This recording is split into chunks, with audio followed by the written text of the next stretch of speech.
তলানিতে বাংলাদেশ ১৯ বছর পর ওয়ানডে র্যাঙ্কিংয়ে ইতিহাসের সবচেয়ে বাজে অবস্থা।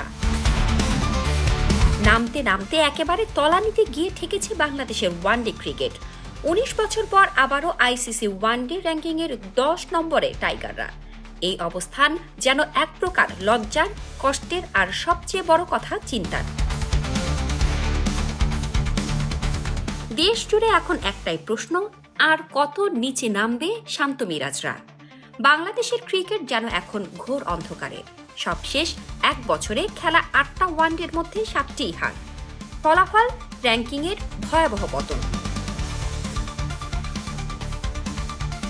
একসময় ছিল ৬, তারপর ৭, ৮ এবং এখন ২০২৫ সালে এসে আমরা ১০ নম্বরে।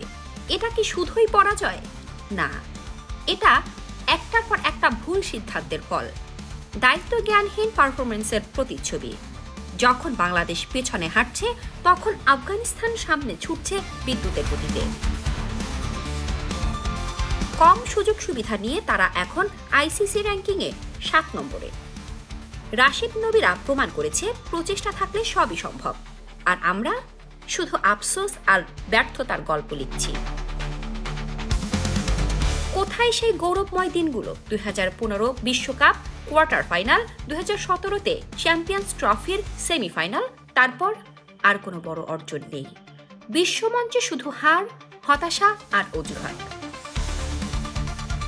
এভাবে চলতে থাকলে বাংলাদেশ ক্রিকেট দল যে কোনো সময় হারিয়ে যেতে পারে ইতিহাসের পাতায়। কেনিয়ার মতো এক নামহীন দলে পরিণত হওয়া এখন আর কল্পনা নয়, বাস্তব সম্ভাবনা। এখনই সময় বদল আনার, জবাবদিহিতা নিশ্চিত করার আর নতুন করে গড়ে তোলার।